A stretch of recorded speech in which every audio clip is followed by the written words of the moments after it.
Hello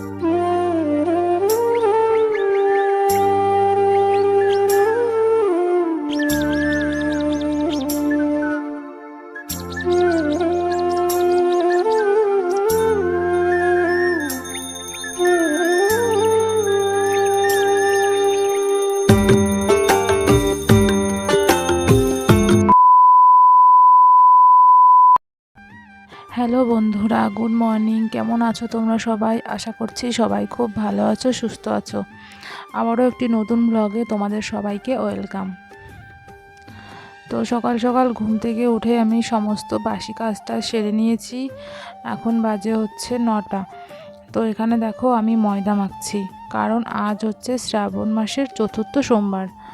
আর এই প্রত্যেক শ্রাবণ মাসের প্রতিটা সোমবারেই বাবার মাথায় জল ঢেলেছি, তো আজকে আর অন্যথা হয় কী করে বলো। তো আজ যেহেতু শেষ সোমবার, সেই জন্য ভাবছি আজকে একটু লুচি করব আর একটু সুজি বানাবো।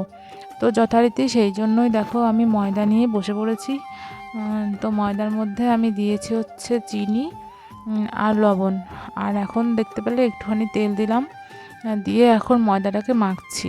ময়দাটাকে ভালো করে ময়াম দেব, কারণ ময়াম দেওয়াটা যত ভালো হবে তোমার লুচিগুলোও তত নরম হবে আর ফুলকো ফুলকো হবে। তো আমার তেলটা একটু কম হয়ে গেছিলো প্রথমে, দেখো ওই যে আমি হাতে নিয়ে দেখছিলাম ভেঙে যাচ্ছে মুড়োটা। তো সেই জন্য আমি আরেকটু তেল দিয়ে নিয়েছি।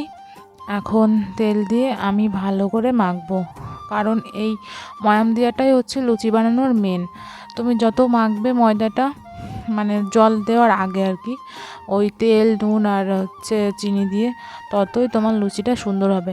তো আমি প্রায় 5-7 মিনিট ধরে ওইটাকে মেখেছি। মাখার পর যখন দেখছি তেলটা সমস্ত ময়দার গায়ে মেখে গেছে আর ময়দাটা মুঠো করলে দেখছি গোল হয়ে যাচ্ছে, তো আমি তখন জল দিয়েছি, জল দিয়ে হালকা হালকা করে মেখে নিচ্ছি। আমি ঠান্ডা জলে দিয়েছি, তোমরা চাইলে গরম জল দিতে পারো, কিংবা দুধ দিয়েও মাখতে পারো, সেক্ষেত্রেও ভালো হয়। তো আমি দেখো একটু একটু করে জল দিয়ে ময়দাটাকে মেখে নিয়েছি। আর লুচির ময়দা তো একটু নরম নরম করেই মাখতে হয়। মেনলি আমরা রুটি যেরকম খাই একটু শক্ত হয়, কিন্তু লুচির ময়দাটা একটু নরম করে মাখলে ভালো হয়। তো এই যে আমার ময়দাটা মাখা হয়ে গেছে, এটাকে আমি এখন ঢাকা দিয়ে রেখে দেবো। আর রেখে দিয়ে আমি চলে যাব হচ্ছে স্নান করতে, কারণ এটা একটু রেস্টে থাক। তো দেখো আমি স্নান টান করে চলে এসেছি। সেই ময়দাটা যে ঢাকা দিয়ে রাখা ছিল সেইটাকে আমি আর একটু ভালো করে মাখিয়ে নিয়েছি। এখন ছোটো ছোটো লেচি বানিয়ে নিয়ে ময়দা লুচিগুলোকে বানিয়ে নেব। তো তোমরা দেখো আমি লুচিগুলোকে বানিয়ে নিই। আর আমি না একবারে লুচিগুলোকে বানিয়ে নিই আগে, মানে একবারে বেলে নিই, নিয়ে তারপর হচ্ছে ভাজি।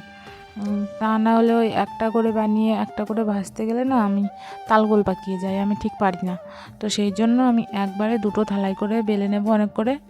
অর্ধেকটা প্রথমে বেলবো, তারপরে ভেজে নেব, নিয়ে বাকি অর্ধেকটা বেলে তারপরে ভাজবো। তো এই যে দেখো ওই ময়দাটুকু রেখে দিলাম, আর এই যে দুটো থালাই করে আমি লুচিগুলোকে বেলে নিয়েছি। তো চলো এখন এইগুলোকেই ভেজে নিই। ভাজতে গিয়ে আমি প্রথম লুচিটা যখন ছেড়েছি না, তখন তেলটা ভালো করে গরম হয়নি, সেই জন্য দেখো আমার প্রথম লুচিটা তেমন একটা ভালো হয়নি। তো কোনো ব্যাপার না, পরের লুচিগুলো দেখবে কীরকম ফুলে গেছে। তো তোমরা দেখো আমি লুচিগুলোকে ভেজে নিই। তো এই দেখো পরে যে কটা লুচি দিচ্ছিলাম সবগুলোই ফুলে যাচ্ছিলো, বেশ সুন্দর ভালো লাগে যখন বেশ লুচিগুলো ফুলকো ফুলকো হয়, দেখতেও ভালো লাগে।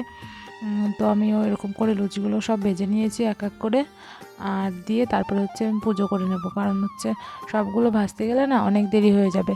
আর যেহেতু আমি না খেয়েছিলাম, এখন প্রায় তোমার 11:30টার মতো বেজে গেছে, তো সেই জন্য অর্ধেক লুচি ভেজে নিয়ে পুজো করে তারপর হচ্ছে বাকি অর্ধেক লুচি ভাজবো সবার জন্য। তো এই যে এইগুলো ঠাকুরের জন্য আলাদা করে নিয়েছি, আরও লুচি ভেজেছি সেগুলোও আছে আলাদা করে রাখা। তো এই যে বাকিগুলো, আর হচ্ছে সুজিটা হচ্ছে আমার ননদ রান্না করেছিল, আমি সুজিটা করিনি।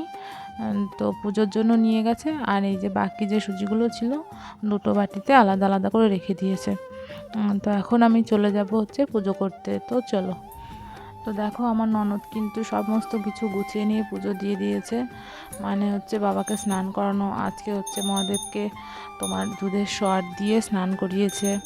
তারপরে তোমার আসন টাসন পরিষ্কার করা সবই আমার ননদ করেছে। আমি শুধু এখন বসে একটুখানি ফুল বেলপাতা দিয়ে বাবার মাথায় জল দেবো।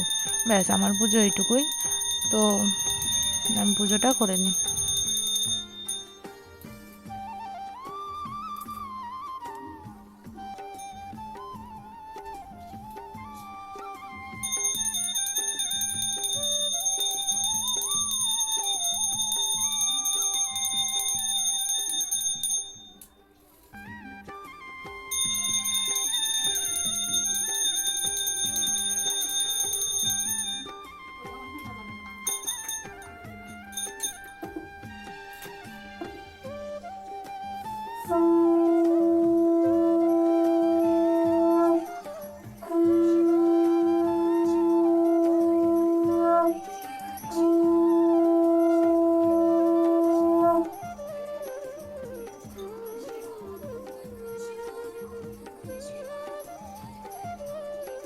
আজকের ভিডিওটা তোমাদের কেমন লাগলো অবশ্যই কমেন্ট করে জানিও, আর আমার চ্যানেলটাকে সাবস্ক্রাইব করে দিও, আর পাশে থাকা বেল আইকনটা প্রেস করে দিও।